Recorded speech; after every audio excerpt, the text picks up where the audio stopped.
Assalamu alaikum, que la paz de Dios sea con todos ustedes. Le damos la bienvenida a un nuevo episodio de La Voz del Islam. Estamos hablando sobre la Sharia islámica. Hoy, inshallah, si Dios quiere, vamos a hablar sobre la evolución histórica de la Sharia islámica, cómo este sistema de leyes, cómo esta forma de legislar propia de los musulmanes ha ido evolucionando a través de la historia. Pero no empezamos sin antes darle la bienvenida al doctor Jorge Antelo, que nos acompaña hoy, y él se va a encargar de hacernos llegar las preguntas de la gente. Muy bien. Salamu alaikum, doctor Jorge. ¿Cómo está usted? Assalamu alaikum, Sheikh. Y alhamdulillah, podemos estar una vez más con todos los hermanos que quieren conocer más sobre el Islam.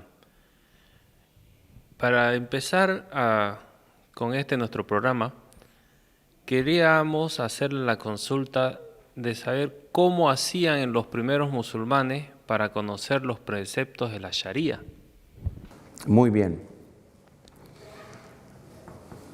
Los primeros musulmanes, aquí nos referimos específicamente entre los seguidores del profeta Muhammad. El Islam estaba desde mucho antes, ¿no es cierto? Ya había musulmanes entre los seguidores de Jesús, la paz sea con él, los seguidores de Moisés, etc. Pero aquí con los primeros musulmanes nos referimos a los discípulos del profeta Muhammad, que la paz de Dios sea con él, que vivieron a principios del siglo VII de la era cristiana. Estos primeros musulmanes tenían una ventaja sobre nosotros. Específicamente era una ventaja doble, diríamos, que consistía en lo siguiente: el Sagrado Corán se estaba revelando al profeta Muhammad mientras estaban en vida estos primeros musulmanes, es decir, mientras los discípulos iban aprendiendo sobre el Islam, el Corán se iba revelando. Y hay una parte incluso del Sagrado Corán que dice: si ustedes quieren saber algo, pregunten lo que ustedes deseen, que se va a ir revelando mientras desciende el Corán. La segunda ventaja que tenían estos musulmanes, o la segunda parte de la ventaja doble, es que el profeta Muhammad, la paz de Dios sea con él, estaba entre ellos, estaba vivo y podía responder a sus consultas. Entonces, ¿cómo era la legislación en un primer momento? La legislación consistía en preguntarle al profeta Muhammad qué es lo que se debe hacer. Cada caso, cada situación nueva que se presentaba, los sahaba, los discípulos del profeta, iban y le preguntaban a él o le pedían al profeta que le pregunte a Dios qué es lo que se debe hacer, qué es lo correcto. En todo caso, si surgía alguna mala interpretación o surgía alguna decisión errada de parte de los discípulos, esta era inmediatamente corregida por el profeta. Y si el profeta también emitía una decisión errada sobre algún asunto, esta era inmediatamente corregida por Dios, como se vio en varios casos, por ejemplo en la Sura 80 del ceño fruncido, cuando el profeta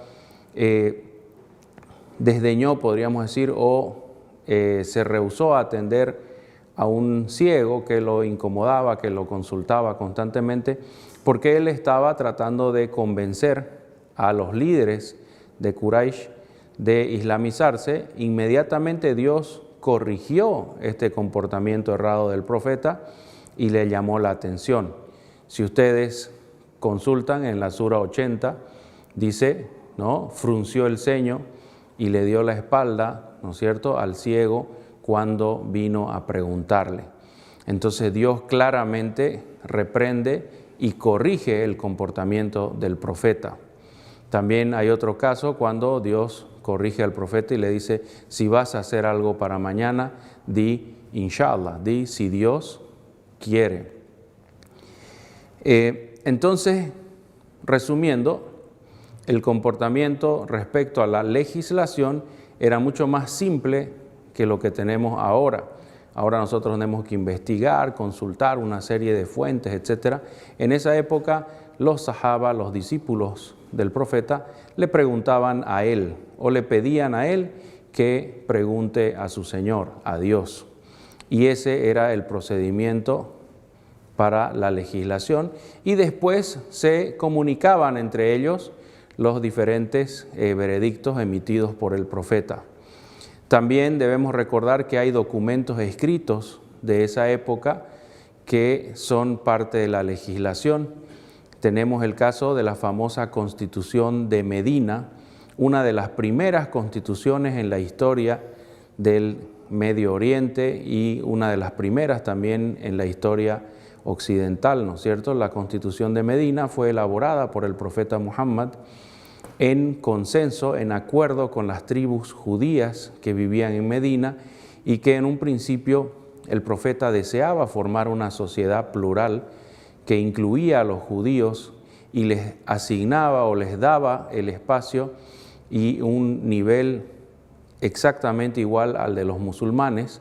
Incluso compartían obligaciones y compartían varias cosas entre judíos y musulmanes. Posteriormente esta relación se deteriora porque varias tribus de judíos intentaron asesinar al profeta o intentaron aliarse con los enemigos del profeta para eliminarlo. En fin, esto es algo posterior, pero el documento la Constitución de Medina, nos muestra cómo la legislación islámica al principio de la llegada del profeta a la ciudad de Medina le da muchos derechos a los judíos y los pone en una posición al igual que los musulmanes, es decir, se va creando un sentido de ciudadanía, un sentido de nación islámica y de Estado de derecho, en el cual todos los ciudadanos están sometidos bajo la misma ley, judíos, musulmanes, cristianos, etc. Eso sería entonces, esperamos que la respuesta sea satisfactoria y que sea útil también para aquellos que buscan conocimiento. ¿Hay alguna otra pregunta, doctor Jorge? Sí, cabalmente en base a lo expuesto anteriormente, la pregunta de si en esos tiempos existía ya una metodología para legislar a estas primeras generaciones de musulmanes. Bien, esa es una muy buena pregunta. Empezaremos diciendo lo siguiente, ¿no? El profeta Muhammad no solo respondía a las consultas que le hacían los discípulos, sino que también educaba a los discípulos, les instruía de cómo deberían comportarse ellos cuando no esté el profeta Muhammad. ¿Sí? Muchas veces vemos casos como, por ejemplo, cuando el profeta les ordenó a los discípulos que se dirijan a una fortaleza de los judíos que habían intentado durante un cerco, habían intentado atacar a los musulmanes a traición. Entonces, cuando el cerco se rompe, cuando los idólatras de la Meca abandonan el sitio, el cerco que estaban haciendo a Medina, el profeta se dirige a la fortaleza de estos judíos para arreglar cuentas con ellos. Entonces les dice a los discípulos que no rece nadie hasta llegar a la fortaleza de los judíos. Entonces el tiempo del rezo estaba pasándose y se iba a terminar. Algunos dijeron, vamos a parar a rezar, lo vamos a hacer de forma rápida, y el profeta en realidad lo que quería decirnos era que nos apresuremos en el paso. Y otros dijeron, no, el profeta literalmente nos dijo que nadie rece hasta llegar allá a la fortaleza. Entonces hubo esa diferencia de opinión, ¿sí? Y cada uno hizo lo que veía correcto. Cuando los que rezaron, obviamente llegaron un poco después a la fortaleza, y los otros llegaron antes, pero ya se les había pasado el tiempo del rezo, fueron y le consultaron al profeta. El profeta Muhammad les dijo que ambos habían actuado correctamente, ¿sí? Y les dio instrucciones para comportarse en caso de tener una duda como esta respecto a un precepto de la Sharia. Esto era educando a los sahaba, a los discípulos, para el momento en que él ya no esté con ellos, ¿no? Entonces, hay varios casos así donde los discípulos actúan por sí mismos, tienen sus propias opiniones y se la expresan al profeta Muhammad y él aprueba su comportamiento. Por ejemplo, tenemos el caso de Amr ibn al-As, también cuando él realizó el rezo estando en una situación de impureza que exigía que se bañe, pero como estaba haciendo frío y estaban en una campaña de combate contra los bizantinos, calentar agua para bañarse o todo ese movimiento los expondría ante un enemigo infinitamente superior en número. Entonces, Amr ibn al-As hizo el rezo así como estaba, ¿sí? Y posteriormente se le consultó al profeta sobre esto y él le dijo: Amr, ¿por qué hiciste eso? Entonces Amr le respondió: ¿acaso no dice Dios en el Corán, no provoquen su propia destrucción? Si nosotros nos poníamos a calentar agua y para bañarse, etcétera, íbamos a ser detectados por el enemigo y eso iba a provocar nuestra destrucción. El profeta sonrió y aprobó lo que había hecho Amr ibn al-As. Entonces sí, desde la época del profeta se iba elaborando un método que sería aplicado posteriormente entre los discípulos, los seguidores de los discípulos, la segunda generación de musulmanes, y los seguidores de estos seguidores, es decir, la tercera generación de musulmanes ya en ausencia del profeta. Es más, Jorge, los musulmanes van estableciendo poco a poco dos métodos. Un método apegado a los textos, es decir, apegado a los relatos que se repiten del profeta Muhammad, lo que posteriormente serían los hadices, y otro método que se basa en la especulación teórica, la especulación racional, ¿sí?, sobre cuál es el origen de una disposición o de un precepto, cuál es la causa del veredicto y en base a eso emitir analogías, por ejemplo. Entonces vemos que claramente en la segunda y tercera generación de musulmanes surgen dos métodos: el método literal o el método apegado a las tradiciones de los relatos, y el segundo método sería el método de la especulación, ¿sí?, racional y lógica ante la falta de relato. Este segundo método se da principalmente en las ciudades grandes como Bagdad, donde los musulmanes contaban con muchos hadices, pero mucha gente empieza a mentir sobre el profeta.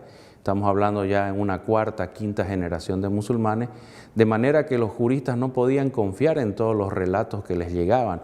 Entonces van sustituyendo los relatos con este tipo de razonamiento analógico. Bien, espero que la respuesta haya sido satisfactoria y útil para los que buscan conocimiento. ¿Tenemos alguna otra pregunta, doctor? Sí, cabalmente, continuando con este tema, cada respuesta nos va dando más ganas de seguir conociendo. Cuando estamos viendo esta recolección de datos, la aplicación, y que ya hablamos de segundas, terceras generaciones después del profeta Muhammad, la paz y bendiciones de Dios sean con él, se forman escuelas jurídicas. ¿Qué son estas escuelas jurídicas en el Islam? Muy bien. Básicamente, las escuelas jurídicas, que ya son varias, surgen a consecuencia de la aplicación de estos métodos que habíamos mencionado, el método de Al-Hijaz, que se llama, o de la región del profeta Muhammad, que es el literalista, el que sigue los textos y estudia, digamos, la autenticidad de un texto y trata de aplicarlo al máximo posible. Va formando dos escuelas, tres escuelas, diferentes eruditos, juristas van destacando. Por ejemplo, surge Al-Hasan al-Basri, surge Al-Thawri, Sufyan al-Thawri, al-Auza'i, Layth. Son diferentes eruditos que van surgiendo a la vez que el Estado islámico de los musulmanes, el califato islámico, se va expandiendo a través del Medio Oriente. Inicialmente, en la época del profeta, los musulmanes estaban solo en la península árabe, en el desierto. Posteriormente, Siria, con todas sus ciudades y su territorio fértil, Mesopotamia, con todas sus ciudades y territorios fértiles, son incluidas en el ámbito del califato. Posteriormente viene Egipto y el norte de África hasta llegar a Marruecos. Posteriormente los musulmanes cruzan a Andalucía, a España, y rápidamente los musulmanes dominan toda la península ibérica, excepto unos territorios bien pobres al norte. Entonces, como vemos, el Islam se va expandiendo. Rápidamente también los musulmanes logran lo que los romanos no pudieron en más de 600 años de historia, que es terminar con el imperio persa. Todas estas cantidades inmensas de población, todos estos millones de habitantes que poblaban el imperio persa en Irán, poblaban el cauce del Indo en India, poblaban Siria, Mesopotamia, Egipto, el norte de África, España, tienen nuevos problemas que no están mencionados en los textos del Corán y de la Sunna. Entonces, los diferentes eruditos van desarrollando métodos o variaciones de los dos métodos originales, el especulativo racional y el tradicional o literal. Entonces surgen varias escuelas, son más de 10 escuelas que históricamente surgen entre los musulmanes. Las más conocidas son la escuela del imam Abu Hanifa.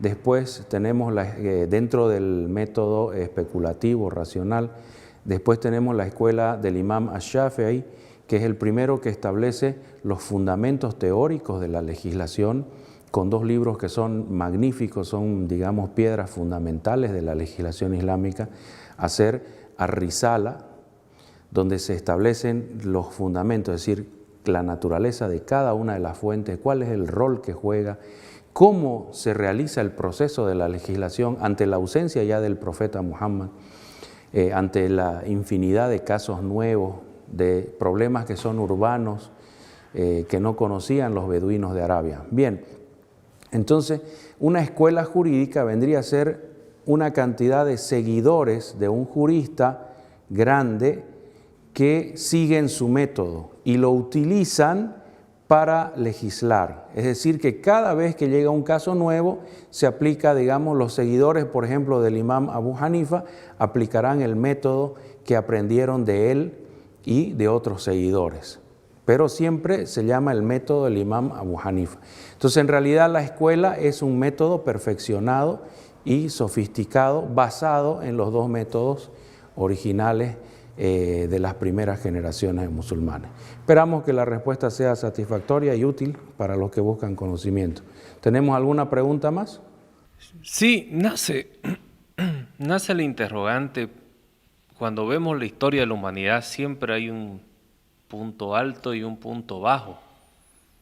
Cuando vemos este tema de la jurisprudencia islámica, cómo va evolucionando con el principio del profeta, las generaciones, cómo empiezan a salir en la segunda, tercera generación algunas personas que quieren malinterpretarla, y esto da pie a la jurisprudencia islámica, estas escuelas de jurisprudencia que van regulando el qué y el cómo de estas leyes. ¿Llega a haber un momento en la decadencia de esta jurisprudencia islámica?